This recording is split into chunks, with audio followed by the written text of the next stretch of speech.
രക്ഷാദൌത്യങ്ങൾ പാളിയെന്ന വിമർശനത്തിനിടെ മത്സ്യത്തൊഴിലാളികളെ അനുനയിപ്പിക്കാൻ നേരിട്ടിറങ്ങി മുഖ്യമന്ത്രി. വിഴിഞ്ഞത്ത് വള്ളം മറിഞ്ഞ് കാണാതായ ജോണിന്റെ മകൾ ജിജിയെ മുഖ്യമന്ത്രി ഫോണിൽ വിളിച്ച് സംസാരിച്ചു. ജോണിനെ കണ്ടെത്താൻ സാധ്യമായതെല്ലാം ചെയ്തെന്ന് വി.ഡി. സതീശൻ മുഖ്യമന്ത്രി വിളിച്ചതിൽ സന്തോഷമുണ്ടെന്ന് ജോണിന്റെ മകൾ പറഞ്ഞു. എന്നാൽ ആശ്വസിപ്പിച്ച ശേഷം ആവശ്യങ്ങൾ കേൾക്കാതെ മുഖ്യമന്ത്രി ഫോൺ കട്ട് ചെയ്തതിൽ നിരാശയുണ്ടെന്നും ജിജി പറഞ്ഞു. ഇതിനിടെ മന്ത്രി ഷിബു ബേബി ജോൺ നേരിട്ടെത്തി കുടുംബവുമായി സംസാരിച്ചു. തെരച്ചിൽ അതൃപ്തിയെന്നും സൈബർ ആക്രമണത്തിൽ വിഷമമെന്നും കുടുംബം മന്ത്രിയെ അറിയിച്ചു. കുടുംബം പറയുന്നതെല്ലാം നാളത്തെ യോഗത്തിൽ ഉന്നയിക്കാമെന്നും സർക്കാർ വിമർശനം കേൾക്കാൻ ബാധ്യസ്ഥരാണെന്നും മന്ത്രി പ്രതികരിച്ചു. മത്സ്യത്തൊഴിലാളികളെ കാണാതായി 8ാം ദിനവും തെരച്ചിൽ മന്ദഗതിയിൽ നീങ്ങുന്നതിലാണ് പ്രതിഷേധം കനത്തത്. ബന്ധപ്പെട്ടവർ ആരും തിരിഞ്ഞു നോക്കാനില്ലെന്ന വിമർശനം കടുത്തതോടെ വിഴിഞ്ഞത്ത് നിന്നും കാണാതായ ജോണിന്റെ മകളെ മുഖ്യമന്ത്രി വി.ഡി. സതീശൻ ഫോണിൽ വിളിച്ച് ആശ്വസിപ്പിച്ചു. ആവശ്യമായ എല്ലാ കാര്യങ്ങളും ചെയ്തിട്ടുണ്ടെന്നും തെരച്ചിൽ ഊർജിതമെന്നും മുഖ്യമന്ത്രി അറിയിച്ചു.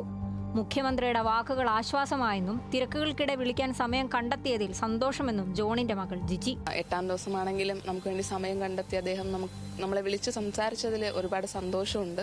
മുഖ്യമന്ത്രി പറഞ്ഞപ്പോൾ സൂചിപ്പിച്ചത് ഇതിനു വേണ്ടിയിട്ട് കേരളത്തിൽ ഉപയോഗിക്കാൻ പറ്റുന്ന എല്ലാ സംവിധാനങ്ങളും ഉപയോഗിച്ചു എന്നാണ്. 8 ദിവസം കഴിഞ്ഞിട്ട് 3 പേരെ കണ്ടെത്താനായില്ലെന്ന് പറയുന്നത് തന്നെ അതിന്റെ ഒരു വീഴ്ച തന്നെയല്ലേ. എന്നാൽ തങ്ങൾക്ക് പറയാനുള്ളത് കേൾക്കാതെ മുഖ്യമന്ത്രി ഫോൺ കട്ട് ചെയ്തെന്ന് ജിജി പറഞ്ഞു. അതിൽ നിരാശ തോന്നിയെന്നും ആശ്വാസവാക്കുകളേക്കാൾ ആവശ്യം ശാശ്വത പരിഹാരമാണെന്നും ജോണിന്റെ മകൾ.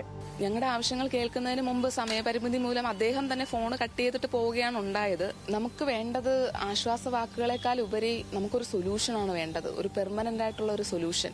റെസ്ക്യൂ ഓപ്പറേഷൻ ഇമ്മീഡിയറ്റ് ആക്കണം, നേവിയുടെ ഹെൽപ്പ് ഇമ്മീഡിയറ്റ് ആയിട്ട് വേണം. അതിന് പ്രൊസീജിയറും മെയിലും അയച്ചുകൊണ്ട് നിൽക്കുന്ന സംവിധാനത്തിൽ നിന്നുകൊണ്ട് നമുക്ക് എന്തുമാത്രം എഫിഷ്യന്റ് ആയിട്ട് റെസ്ക്യൂ ഓപ്പറേഷൻസ് നടത്താൻ പറ്റും എന്നുള്ള ക്വസ്റ്റ്യനാണ്. ഈ ക്വസ്റ്റ്യൻസിന് ആൻസർ കിട്ടുന്നത് വരെ നമ്മൾ ചോദ്യം ചോദിക്കും. മുഖ്യമന്ത്രിയുടെ നിർദ്ദേശത്തെ തുടർന്ന് മന്ത്രി ഷിബു ബേബി ജോൺ നേരിട്ടെത്തി കുടുംബത്തെ കേട്ടു. പിതാവിനു വേണ്ടി സർക്കാരിനെ വിമർശിച്ചപ്പോൾ സഹോദരിയെ രാഷ്ട്രീയവൽക്കരിച്ച് ആക്രമിച്ചെന്ന് ജോണിന്റെ മകൻ ജിനിൻ മന്ത്രിയെ ധരിപ്പിച്ചു. തെരച്ചിലിലുള്ള അതൃപ്തി ജോണിന്റെ ഭാര്യ മന്ത്രിയെ അറിയിച്ചു. കടലിൽ പോയിട്ട് ഇന്ന് 8 ദിവസമായി. ഈ 8 ദിവസം കൊണ്ട് അയാളെ തിരക്കേണ്ട രീതിയിൽ ഇതുവരെ തിരക്കിയിട്ടില്ല.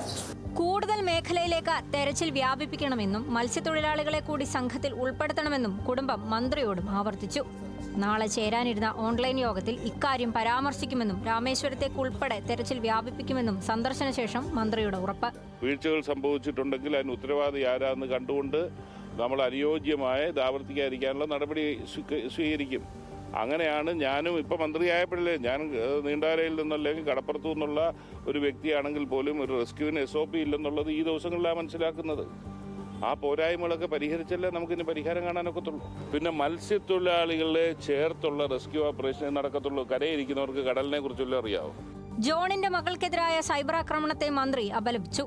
ഇത്തരം അക്രമങ്ങൾ അംഗീകരിക്കാൻ കഴിയില്ലെന്നും മന്ത്രി.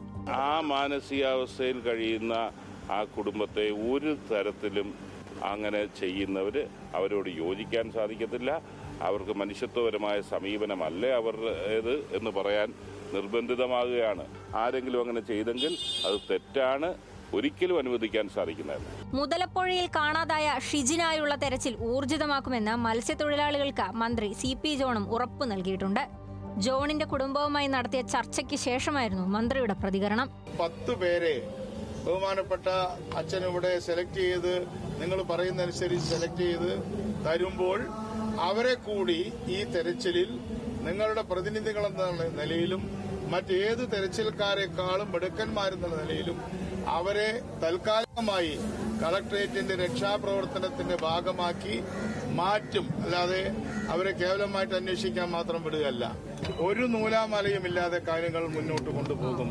പ്രതിഷേധം ശക്തമായതോടെ കുടുംബത്തിന്റെ ആവശ്യം കണക്കിലെടുത്തുള്ള തെരച്ചിൽ ഊർജിതമാക്കാനാണ് സർക്കാർ തീരുമാനം. ഇനിയും കണ്ടെത്തേണ്ടവർക്കായി തെരച്ചിൽ മേഖല വിപുലീകരിക്കാനും കൂടുതൽ സ്ഥലങ്ങളിലേക്ക് പുതിയ സംഘങ്ങളെ നിയോഗിക്കാനും സർക്കാർ ആലോചിക്കുന്നുണ്ട്. ന്യൂസ് മലയാളം, തിരുവനന്തപുരം.